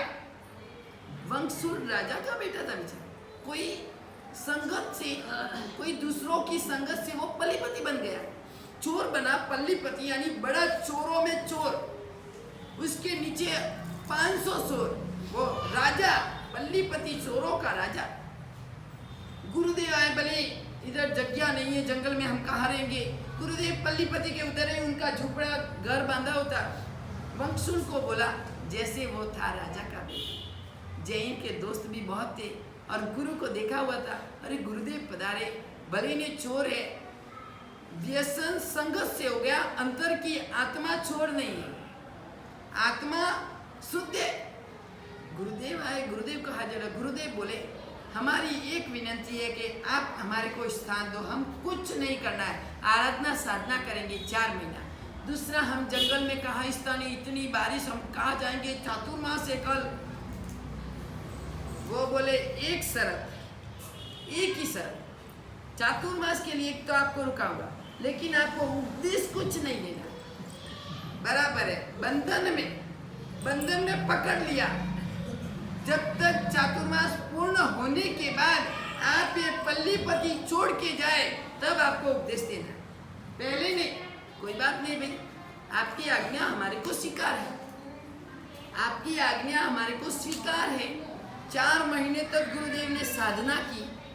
4 महीने के बाद कोई भी लोग आप दर्शन करने के लिए आता, कभी नहीं किया कि चोरी नहीं करनी, झूठ नहीं बोलना, वो नहीं करना, सब गुरुदेव देख रहे फिर भी नहीं बोले, क्योंकि पकड़ में है। जो भी व्यक्ति वचनबद्ध बनता है ना, तो भी उनको शक्ति मिलती है। अपने हम अभी साधना करेंगे और देव को बांध दिया अपन लोगों ने, वचन में बांध दिया, भाई मैं जब भी बुलावा आना पड़ेगा आपको, वो वचन में बद्ध होता है। जब भी उनका नाम ले वो हाजिर, अभी उन्होंने बुलाया तो जाना पड़ेगा, क्योंकि वचन में बंद हो गया। वचन में जो व्यक्ति बन, तो वो गुरुदेव कुछ नहीं बोले 4 महीने चातुर्मास पूर्ण हुआ, अभी विहार करने की टाइम है। वंशुल बोले अरे गुरुदेव इतने महीने रहे तो अभी तो उनको पहुंचाने के लिए तो जाना ही चाहिए ना भाई। आप भी हमारे को 5 दिन साथ में आ रहे हैं पहुंचाने के लिए, 5 दिन तक, क्योंकि हम 9 महीने रहे। चातुर्मास 4 महीने गुरुदेव रहते हैं ना, तो 1 दिन साथ में जाते। हम 9 महीने रहे ना, इसलिए 5 दिन तक पूरा गांव, जब चातुर्मास पूरा होता है ना तो आते 9-10 जन कोई पहुंचाने के लिए भी। गुरुदेव चातुर्मास किया, चलो अपन लोग पहुंचाने के लिए जाते हैं। बहनें तो नहीं आती है, कम भाई लोग आते हैं कभी माँ साहब को बिहार में पहुंचा, लेकिन इतना हम लोगों ने अभी नक्की किया है कि 9 महीने रहे तो पूरे गांव को साथ में लेके जाना। एक भी बच्चा इधर नहीं रहना चाहिए, एक भी नहीं, छोटा बड़ा एक भी नहीं। एक भी जो नहीं रहेगा तो हमारे को आनंद आएगा नहीं। दूसरे गांव वाले लोग को क्यों भी हम आनंद प्राप्त क्यों करें? हमारे घर के लोग हैं, घर वाले कितने भी आए, अभी वो घर वाले नहीं है। अरे घर वाले से हमारे को क्या लेना देना? अभी 9 महीने रहे तो ये हमारे घर वाले हैं, हमारे खास कुटुंबी जन में से एक जन रह गया तो हमारे को दुख लगेगा। इसलिए एक भी व्यक्ति नहीं, हम देखेंगे भाई ये कौन आया, एक भी आया या नहीं आया उनकी इंतजार करेंगे भाई, आओ भाई सबको साथ में लेके जाएंगे। तो वो वंकसूल पहुंचाने के लिए गया। गुरुदेव ने बोला अभी जो पल्लीपति की हद थी, अभी इधर से हम लोग 2 किलोमीटर निर्दोष से बाहर निकल जाएंगे तो हमारी हद पूरी हो जाएगी आपकी, हमारे को जो भी करना है वो हम कर सकते हैं, बराबर। तो हद जब पूरी हुई, गुरुदेव बड़े होशियार थे, बोले भाई आप क्या करते हैं, आराधना वाराधना कुछ, आप सोरों की पल्ली में, आपका जन्म कहाँ हुआ था, आप कौन से गाँव के? तो उन्होंने सब अपनी हिस्ट्री बताई, मैंने ऐसा किया चोरों की पल्ली। तो आप एक नियम लो। अरे नियम तो क्या लो, मैं नियम तो नहीं, हमारी आजीविका ही चोरी करनी है, तो कि ऐसा नियम नहीं, आप एक ऐसा नियम लो, कभी भी आप बीमार पड़ो तो कौवे का मांस नहीं खाना, दूसरा मांस आप खा सकते, कोई बात नहीं, कौवे का मांस नहीं खाना, कोई बात नहीं। ये तो नियम बहुत सरल है, इसमें क्या है? गुरुदेव ने मना तो नहीं किया ना, मांस नहीं खाना ऐसी मना तो नहीं किया ना, कोई बात नहीं, ऐसा गुरुदेव तो मैं नियम ले सकता हूँ, कोई बात नहीं। दूसरा नियम बोला गुरुदेव ने, राजा की रानी को टच नहीं करना। राजा की रानी जो आपके ऊपर मोहित भी हो जाए तो उनके ऊपर आप मोहित नहीं होना, वो नियम। दूसरे ऊपर आप बोल सकते, कुछ भी कर सकते, कोई बात नहीं। ये तो सरल नियम है गुरुदेव, ये तो मैं अभी का भी ले सकता हूँ। 2 नियम। तीसरा नियम, कभी भी कभी भी आप बाहर जाए जंगल में तो कोई भी फल मिले, उस फल का नाम आपको मालूम नहीं होना तो आप नहीं खाना, कोई बात नहीं। आप जंगल में चोरी करने के लिए जाते हैं तो कभी भी आपको भूख लगी है, कुछ खाने को नहीं मिला, और जैसे जैसे फल आपको ला के दिए किसी, उस फल का नाम पहले पहचानो, फिर बाद में खाना, कोई बात नहीं। चौथा कि जब भी आप आओ कभी भी, तो आपको क्रोध के कुछ भी आपको विचार आ जाए तो 7 डगले पीछे हटना, फिर बाद में कुछ भी कोई भी काम करना हो तो करना। 4 नियम का पालन। अरे वंकसूर तो खुश हो गया कि गुरुदेव कितने अच्छे हैं, कैसा नियम दिया मेरे को, इतना मस्त नियम दिया है, बस गुरुदेव अभी का अभी दे दो, इसमें तो कोई अड़चन नहीं है मेरी, वो इस 4 नियमों में कोई अड़चन नहीं है। अब अभी भी हम लोगों ने चातुर्मास किया है तो कम से कम कुछ तो आपको देके जाएंगे, कुछ तो आपको देके जाना है, इसलिए हमारा नियम होता है 4 महीने तक आपने हमारे को स्थान दिया, उस जगह आपकी वापरी तो उस जगह का भाड़ा तो चुकाना पड़ेगा, इसलिए आपको 4 नियम ग्रहण करना है। 4 नियम की प्रतिज्ञा उन वंकसूल ने ली। अभी वंकसूल ने 4 प्रतिज्ञा लिए, तो वो 4 प्रतिज्ञा का पालन कैसे करेगा वो अपन लोग कल विचार करेंगे। अभी चलते हैं आगे सिद्ध अवस्था में।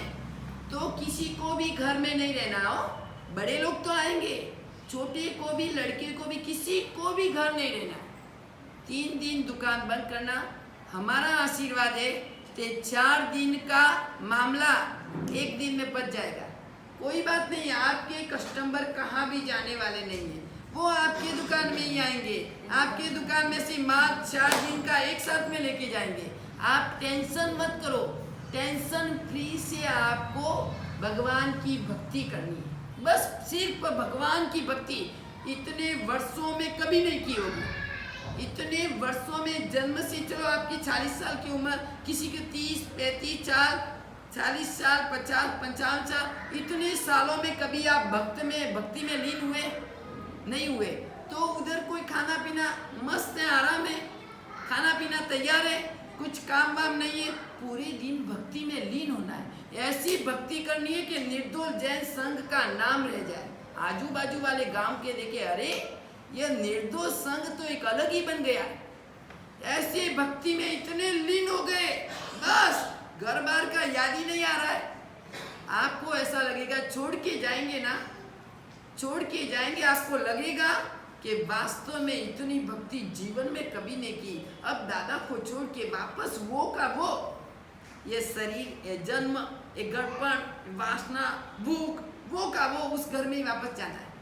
इतने भक्त में जो लीन हो गए, तो वही भक्त सिद्ध अवस्था की प्राप्ति कर सकता है, वही भक्त कर सकते हैं। क्योंकि कर्मों का क्षय, अनंत कर्मों जो बांधे हैं ना, जिस कर्म का बंधन किया है, वो कर्मों को तोड़ने के लिए प्रभु की भक्ति, प्रभु की भक्ति के सिवा कर्म नहीं, कहा कभी नहीं तोड़ सकते आप। इसलिए प्रभु की भक्ति में ही कर्मों को तोड़ने के लिए सबको हमारे साथ में ज्वाइंट होना है।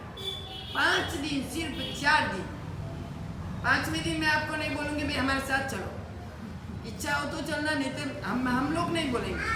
आप अपने घर, जो भी घर है अपना, वो भी भाड़ोती घर है भाई, उस घर में आप वापस आ जाना। हम लोग ऐसे घर में आपको लेके जाएंगे कि इधर निर्दोल का घर भी आपको याद नहीं आएगा, निर्दोल का घर भी आपको याद नहीं आएगा, कुछ नहीं, दुकान वुकान घर कुछ याद नहीं आएगा। देखना तो आप इतने भक्ति में अपने को लीन।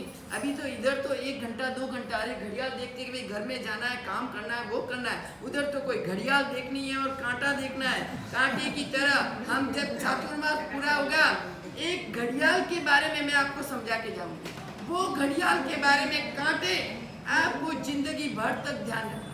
जब चातुर्मास पूरा होगा तो एक घड़ियाल आपने लगाइए ना, उस घड़ियाल के बारे में मैं आपको जैन समाज, जैन धर्म और आत्मा के बारे में, सब कांटों के बारे में मैं आपको समझाऊंगा कि भाई घड़ियाल में क्या करना, किस प्रकार ये घड़ियाल है और आप किस प्रकार है। जब चातुर्मास पूर्ण होगा, उनको आपको होमवर्क देके जाएंगे हम। उन होमवर्क को जब तक 12 महीना चातुर्मास न होए, तब तक वो होमवर्क करते ही रहना, बस लिखते ही रहना, भूलना नहीं। जो भूल जाएंगे तो ये जीवन ऐसे डग जाएगा, अपना जीवन बर्बाद हो जाएगा। वो भूलना नहीं है, वो अपन लोग टाइम के ऊपर मैं आपको समझाऊंगी। अभी सीध अवस्था है, पैसे के बाद मृत्यु। जब आपको मैं बोलूं कि 10 दिन में आप मर जाएंगे, 10 दिन में आप मर जाएंगे, तो आप क्या समझेंगे? अरे 10 ही दिन, आज 1 दिन तो, आधा दिन तो गया, 9 दिन मेरे पास, अरे क्या करूं, किसको बुलाऊं? इधर पैसा है, इधर वो है, किसको, सबको बुलाओ और सबको दे दूं, वो भी भावना नहीं होती। जाएंगे, बाप रे इतना पैसा है, इतना सब कुछ है, परिवार है, बंगला है, गाड़ी है, क्या करेंगे? आपको लगेगा क्या करेंगे? अभी गुरुदेव ने बोला है 10 दिन में मृत्यु, करेंगे क्या? लेकिन वो आपको याद नहीं आता कि 10 ही दिन रहे तो इसमें आत्मा में लीन हो जाओ। ये घर बार, पैसा, ये परिवार छोड़ दूं और एक रूम में बंद करके साधना में लीन हो जाओ, ऐसी भावना आपकी नहीं होती। क्योंकि अनादि काल से जो भी वस्तु है, उसके वस्तु के पीछे आप लगे हुए हैं, उसमें आपको रुचि है। और जो साधना की सीढ़ी है, जो मोक्ष रूपी साधना की सीढ़ी, उस सीढ़ी में आपको रुचि नहीं है। इसलिए वो आप करने के लिए आएंगे तो हाय बोल करेंगे, क्या करूं, किधर जाऊं, कैसे करूं, कहाँ बैठूं, सोए तो नींद नहीं, वो नहीं, 10 दिन में मृत्यु। लेकिन कभी प्रभु याद नहीं आते, प्रभु की भक्ति याद नहीं आती, प्रभु की साधना याद नहीं आती। शीत अवस्था में प्रभु विराजमान में, चलो ना मंदिर में जाके बैठ जाओ, अभी 10 दिन में मरना ही तो है, पैसे कमा के क्या करूंगा, वैसे ही तो छोड़ के जाना। लेकिन भावना आपकी नहीं होती। आपके तो बच्चे, आपकी प्यारी पत्नी, आपके माँ बाप, आपके वो घर बार, आपकी गाड़ी, वो सब वो आंख के सामने आपको दिखेंगे। 9 दिन में ये छोड़ के जाना है। अरे भैया छोड़ के जाना, भले ही जाना, अभी से छोड़ देना तू, तो तेरा आयुष्य भी बढ़ सकता है, तेरा आयुष्य भी बढ़ सकता है, तो मृत्यु को निवारण कर सकता है, मृत्यु को वापस ले सकता है। लेकिन नहीं, ऐसी इच्छा नहीं होती आपकी। तो मृत्यु यानी कि पैसा आपके पास नहीं, पैसा तो पैसा है तो बैंक है, बीमा है, तिजोरी है, चाबी है और धंधो है। पैसा है तो सिद्ध अवस्था के पास में पैसे ही नहीं है तो फिर क्या होगा? कुछ नहीं। 5 मिनट हो, कोई उठना मत, मालूम है मेरे को। कोई भी नहीं, आपको नहीं बोला, कोई भी मत उठना। सब लोगों जो सुन रहे हैं उनकी सैली टूट जाएगी। अरे पैसा नहीं, उसके बाद में मृत्यु जो आपकी है तो शमशान यात्रा निकलती है, कफन है, राख है, ठाटड़ी है, सब कुछ है। मृत्यु है तो है, लेकिन सिद्ध अवस्था की मृत्यु नहीं। वो जन्म मरण ही नहीं करते, जन्म ही नहीं तो मरण कहाँ से होगा? जन्म ही नहीं तो मरण। तो ऐसी सिद्ध अवस्था की प्राप्ति अपने को करने के लिए अभी तो बहुत समझाना बाकी था, लेकिन आप तो 4 गति है। आपकी गति कैसी है? 4 प्रकार की गति है। एक गति है मृग गति, दूसरी गति है मरकट गति, चौथी गति है मकर गति, 5वीं गति है मधुकर गति। मृग गति यानी कि आप संचल है, बहुत ही संचल। क्या करूं, इतना 11:15 बज गया, अभी जाना है, घर में काम, वो काम, अरे ये करना। घड़ियाल के सामने नजर है आपकी नजर 24 के 9 महीने में हम देख रहे हैं, घड़ियाल के सामने नजर। हमारी नजर घड़ियाल के सामने कभी नहीं जाती। हाँ, सामने का हो तो देखो, लेकिन जाने के लिए नहीं। सामने को बाढ़ो लेकिन बैठे रहो। जाने के लिए घड़ियाल नहीं देखनी कि मैं जाऊं। तो आपकी मृग गति यानी कि संचल गति। जीव अपनी स्वभाव कैसा है? संचल। यह पूरे दिन ऐसे होता रहता है। आपने स्थिरता नहीं, हर व्यक्ति में स्थिरता नहीं है। जो स्थिरता को छोड़ के अस्थिर बनेगा वही मोक्ष की प्राप्ति करेगा, वही सिद्ध अवस्था प्राप्त कर सकता है। और अपन लोग तो स्थिर ही नहीं है। 1 सेकंड में उठते, 1 सेकंड में बैठते, 1 सेकंड में चलते, 1 सेकंड में खाते, 1 सेकंड में पीते, 1 सेकंड में सोते। एक सेकंड में अपना विचार बदलता है, 1 सेकंड में। तो वो ऐसी गति अपनी क्यों नहीं होनी चाहिए? आपको नहीं बोल रहे हो, सबको। मरकट गति यानी बंदर जैसी गति है, खुदा का मारते। अपना मन कैसा है? खुद का मारता है। अरे इधर बैठोगे उधर बैठो, इधर जाओगे इधर रहो, एम्बिल करूँ कि नौकरसी करूँ, एम्बिल करूँ कि नौकरसी करूँ? कब महावीर भाई, एम्बिल करूँ कि नौकरसी करूँ, क्या करूँ? हाँ, એટલે अपनी अरे मन ऐसा खुदा का मारता है, खाऊं कि नहीं खाऊं, ये खाऊं कि ये खाऊं, 10 चीज आपके सामने। लेकिन आपका मन जो मक्कम है, जिस व्यक्ति ने मन मक्कम किया है वही सिद्ध अवस्था प्राप्त करता है। आपका मन ही मक्कम नहीं है। अभी आमिल में क्या है, घर में इतनी चढ़ी पड़ी, आपको आमिल, अरे मन एकदम मुंह में पानी आने लगेगा। जो चीज बाती है अपने को पानी आएगा। आमिल है, बच्चे को ले, छोटे बच्चे ने आमिल किया है, पानी तो आएगा बच्चे को, ये खाना। लेकिन मन जो मक्कम, अरे क्या करना है खा के, हम आराधना करेंगे, आइंबिल करेंगे तो अवश्य में मोक्ष को प्राप्त करना है। तो इन रसेंद्रिय जीवाइंद्रियों को काबू में रखना है। पानी तो हर व्यक्ति को आता है, बड़े व्यक्ति को पानी आ जाता है, छोटे व्यक्ति को नहीं आता बेचारे। देखो ना, बाबूजी ने पालना कर लिया और इतनी छोटी बच्चियों ने बेचारे ने आमिल किया। अरे देख के भी अपने को शर्म आती है, देख को भी शर्म आती। बड़े 3 लोगों ने पालना किया और छोटे बच्चे ने बेचारे आमिल किया। कितना आशा, उनको देख के भी अपने को रोना आ जाए कि वो छोटी बच्ची जवेसर जी को आमिल है। देखो इतने बड़े बुजुर्ग उतनी उम्र में भी आमिल, और बाबूलाल जी ने पालना किया। एक आमिल में क्या होता है? अरे कम से कम ये तो विचार करना कि इतनी छोटी बच्ची है, वो आमिल कर रही है, मैं भी खा के क्या करूंगा, वैसे ही मेरी तो उम्र हो गई है, जाऊंगा तो कोई बात नहीं है, आयुष्य पूर्ण हो जाएगा तो भी कोई बात नहीं, आमिल में तो जाऊंगा, कोई मरने वाले तो नहीं थे अपन। तीनों ने पाना कर लिया, पिंटू भाई और तीनों ने, और बेचारी इतनी 10 वर्ष की 11 वर्ष की लड़कियों का आमिल है। बोलो, हम लोगों ने कल समझाया ना, नहीं गुरुदेव, गुरुजी नहीं करेंगे हम आमिल, पाना नहीं करेंगे, मम्मी बोले कुछ भी बोले हम आमिल ही करेंगे। आज तो किया बेचारे आमिल।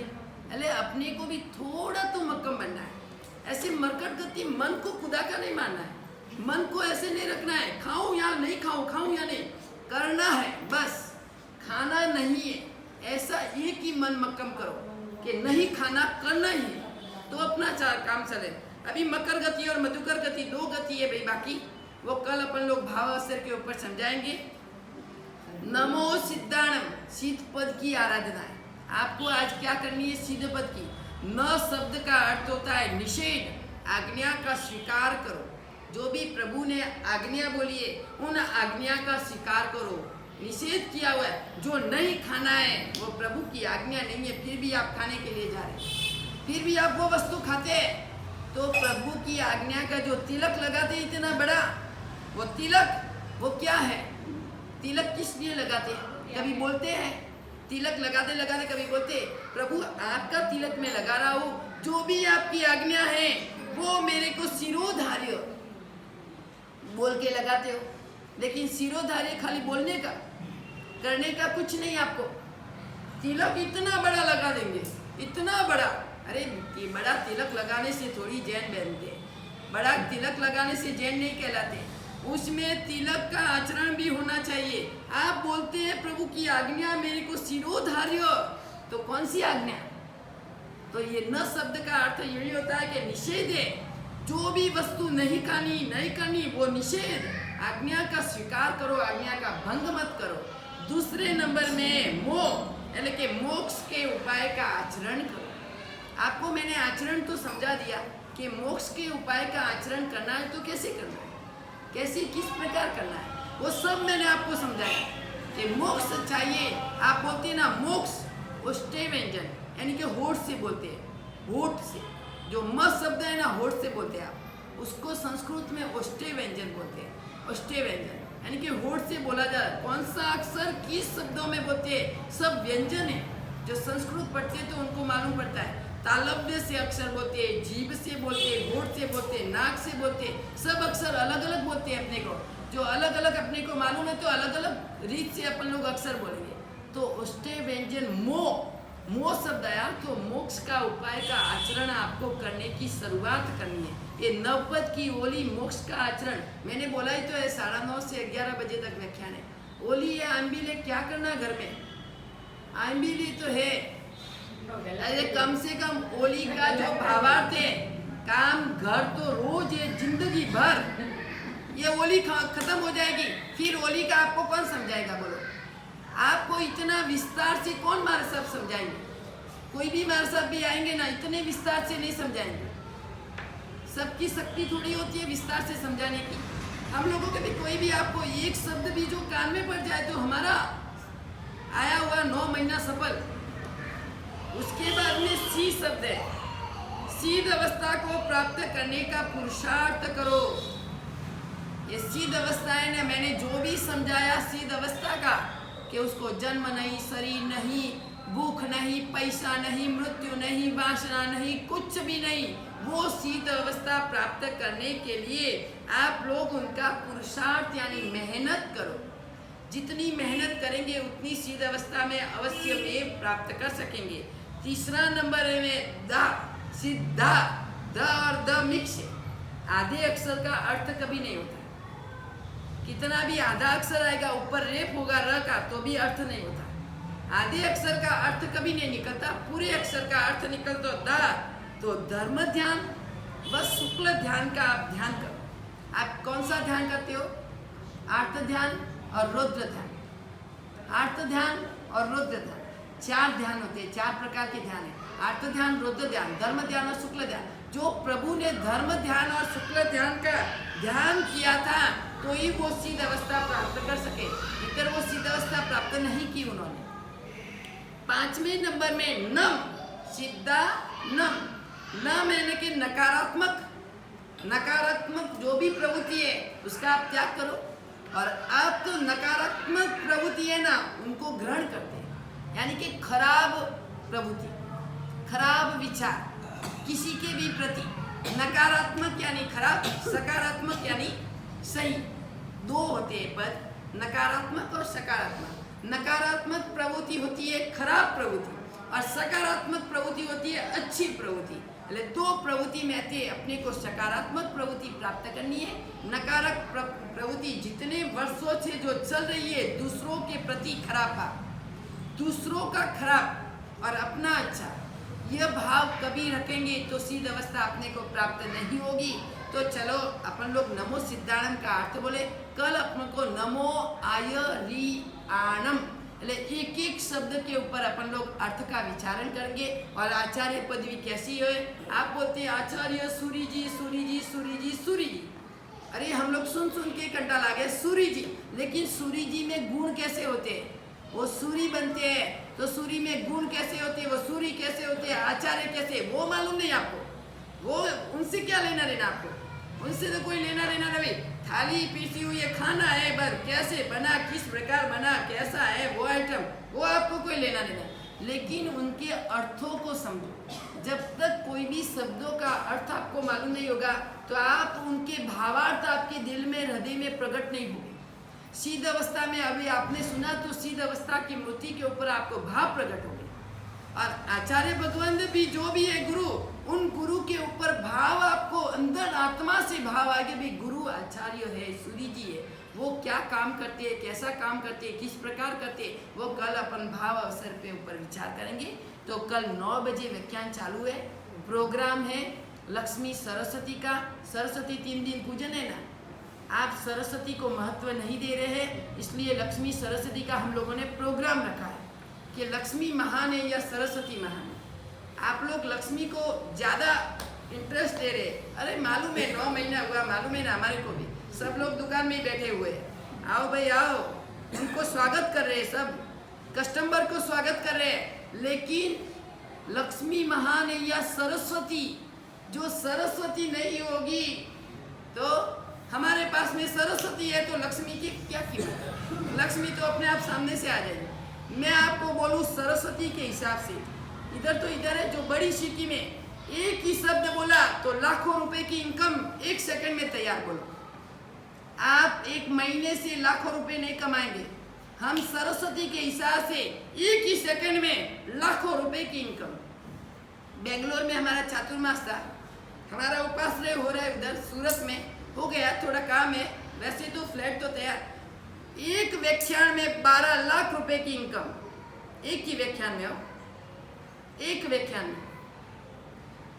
दृष्टि को बोला था कि भाई गुरुदेव आप व्याख्यान, वो भी जैसे वंकसूल को बंधन में लिया वैसे मेरे को बंधन में लिया हुआ था। गुरुदेव परिश्रम के पहले आपको एक भी शब्द नहीं बोलना। बड़े होशियार थे वो, कोई बात नहीं, परिश्रम तक एक भी शब्द नहीं बोले। जैसे ही परिश्रम बैठा, भाई हमारी अभी आपका जो भी शब्द है वो पूरा हो गया, अभी हमारी बारी, तो अभी आप बोल सकते हैं। इतनी पब्लिक है, आप बोल सकते हैं। एक ही व्याख्यान दिया, एक व्याख्यान में 12 लाख रुपए इनकम उपासना में। बोलो इसलिए कि सरस्वती महान है, लक्ष्मी नहीं। अपने पास में जो सरस्वती है, राजा स्वदेशी पूज्य थे, विद्वान सर्वत्र पूज्य थे। राजा स्वदेशी पूज्य थे, राजा अपने गांव में उसकी पूजा होती है। चलो कि भाई ये मुखिया है जवेसन जी, XYZ दाखला मुखिया है, तो आप इनकी पूजा करेंगे भी। निर्जोल जैन संघ में बड़े हैं सबसे, उनकी पूजा अपन लोग करेंगे। और वो इधर से बाहर जाएंगे तो बाहर कौन पूजा करेगा भाई? राजा जो होता है उसके गांव में उसकी पूजा होती है। लेकिन विद्वान आपके पास में जो सरस्वती है, तो आप कहीं भी गांव में जाओ आपकी पूजा होगी। आज इधर निर्दोष संघ में, कल दूसरे गांव में, तो उधर भी ऐसे की ऐसी पूजा। कोई पूजा में फर्क नहीं। इसलिए हम लोगों ने प्रोग्राम रखा है कल संडे, एक भी संडे चातुर्मास तक खाली नहीं जाएगा, क्योंकि संडे को ही आपको टाइम मिलती है। संडे को दुकान बंद है, आप अच्छी तरह से आ सकते हैं, देख सकते हैं। तो सरस्वती और लक्ष्मी कैसे प्रोग्राम करती है अपनी ही लड़कियां, उनको ही सरस्वती और लक्ष्मी हम लोगों ने बनाई है। वैसे वो सरस्वती लक्ष्मी नहीं, एक टाइम में वो सरस्वती लक्ष्मी उनको बनाए। वो क्या प्रोग्राम करती है, कैसे शब्द बोलती है, वो आपको ध्यान से सुनना है कि लक्ष्मी माँ ने या सरस्वती। मर्दे को उठाना है, मर्दे को तो कौन उठा सकता है? जो आप बीमार पड़ गए, आप बैठी बैठी गिर गए, कुछ हो गया, मैं मंत्र जंत्र करके आपके ऊपर वास्केप डालूंगी, आप बैठ के उठ के चलने लगेंगे। और लक्ष्मी बोलेगी 1 लाख 2 लाख 4 लाख 10 लाख 15 लाख 1 लाख 1 करोड़ पैसा दो भाई, इस मर्दे को जितना करो। कोई हो सकता है? नहीं। तो वही प्रोग्राम अपने को कल देखना है। 9 बजे ठीक व्याख्यान चालू है, 9 से 10 बजे तक व्याख्यान होगा। 10 बजे के 10 से 11 बजे 1 घंटा लक्ष्मी सरस्वती का प्रोग्राम होगा। आपको दुकान बंद है, सबको मैसेज भेज देना, सब पूरे निर्दोष संघ वाले को इधर आना है और प्रोग्राम में ज्वाइंट होना है। आज्ञा विरुद्ध कुछ भी बोला हो तो मिच्छामि दुक्कडम, आपकी टाइम ले लियो, मिच्छामि दुक्कडम सब 15-20 मिनट, आधा घंटा ज़्यादा होगा।